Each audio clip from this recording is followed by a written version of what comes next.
With your latest news, I'm April Cummings. The Cayman Islands government today signs an agreement for a new medical tourism project, promising hundreds of construction jobs in the short and medium term. Radio Cayman's Shanda Gallego has more.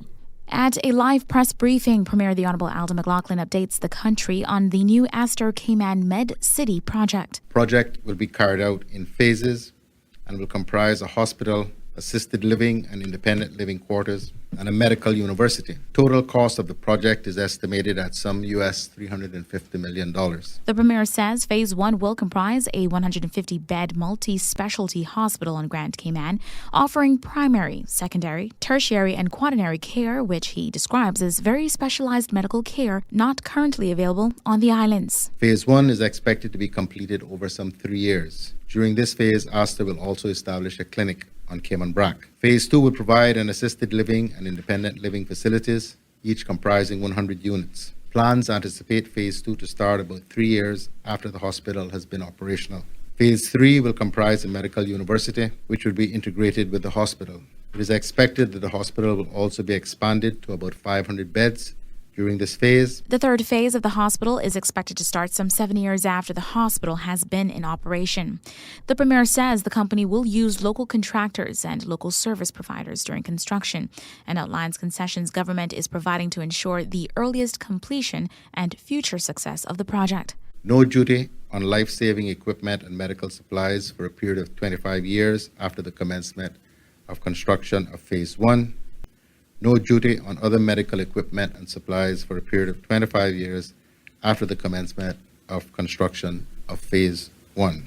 For clarity, government will not defer, waive, or reduce custom duty for materials, equipment, supplies, or items of any kind to be used in or for the construction of Astor Cayman Med City or any of its facilities, nor will it waive or reduce stamp duties on the purchase of any land being purchased for the development of the facility. The Premier stressed the duty concessions extend only to medical equipment and medical supplies intended for the use and consumption of Astor Cayman Med City and its patients.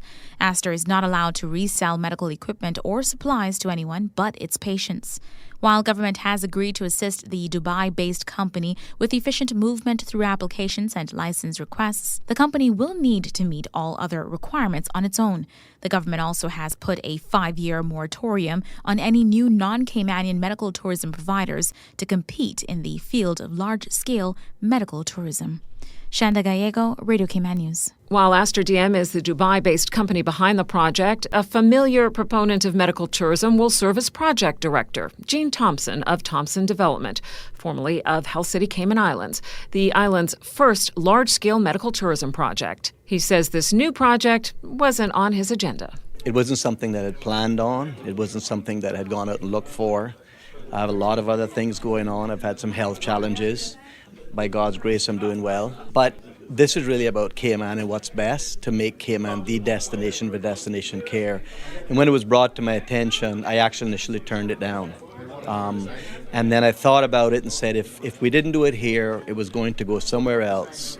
So why should we let this escape? Mr. Thompson tells Radio Cayman he sees a bright future in this sector for the islands, and not just because COVID has put a strain on hospitals and medical facilities around the world. He believes Cayman will succeed in this sector because people want to come here. Part of the reason that has made Cayman has separated Cayman from the other Caribbean destinations is access to residents who are choosing to come here to fantastic health care. It's been a huge difference in Cayman compared to everywhere else. And we hear that time and time again with Health City, and now of course with Astor coming along, it's only going to be increased. So we believe that'll be a big boon for us. He says not only is healthcare a relatively recession-proof business, but it also provides a lot of other opportunities. The thing that's powerful about healthcare are all of the things that outflows from it. All of the, it's residential property needed, it's the retail spending, it's all of the other things. And those are, as developers, those are opportunities for us, which we take advantage of. In today's press conference to announce the signing of the agreement, Mr. Thompson said the construction work that will come as a result of the project will not only provide Caymanian jobs, but will also support the economy as it navigates its way through the longer-term impact of the COVID-19 pandemic. House Speaker the Honorable McKeeva Bush was sentenced today after his guilty plea in assault and disorderly conduct charges from a Coral Beach incident back in February. Mr. Bush received a 60-day suspended sentence and fine. Earlier this month, the West Bay MLA pled guilty to 2 counts of common assault and 1 disorderly conduct charge. A female manager at the bar was hospitalized in the incident.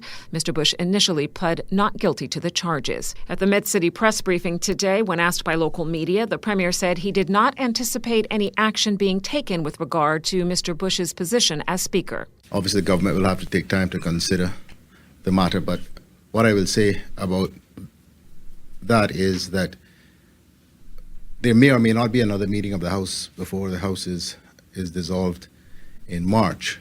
I am not sure that the country would be well served now by my taking action which precipitates the collapse of the government and the holding of early elections. So we have to bear that in mind. Premier the Honorable Alden McLaughlin. Chief Medical Officer Dr. John Lee confirms 5 new positive cases today after 642 COVID-19 tests were carried out since our last report on Friday. The individuals are asymptomatic travelers who tested positive following routine screening. They will remain in isolation until considered recovered. Right now, more than 1,100 people are in isolation, whether at a government facility or in their homes, as required by the Medical Officer of Health. Deputy Governor the Honorable France Manderson, meantime, affirms Cayman's quarantine protocols as more travelers arrive on island. What we're doing with Travel Cayman and the entire reopening of our borders is the major focus is to keep our people safe. We have a multi-layered approach where persons have their wristband. We have a team of dedicated Caymanians doing door knocks. We have persons who phone persons in isolation to check on them. The Deputy Governor says the main thing is for those who are isolating is to be responsible and be part of the solution, not part of the problem. More than 10 line managers and department heads within the Ministry of Education, Youth, Sports, Agriculture and Lands are now adult mental health first aiders. Radio Cayman's Dion Anglin explains. Acting Chief for the Ministry of Education, Youth, Sports, Agriculture and Lands, Lynette Monteith, says the COVID-19 pandemic and the ensuing shift to remote work spurred by shelter-in-place arrangements have impacted many of their employees over the past several months. As a ministry, she said they deem it important to ensure good health and well-being among their employees. In doing so, she said they must make certain that managers are aware of some of the important factors affecting mental health, can identify a range of mental health issues, and offer support to employees as needed.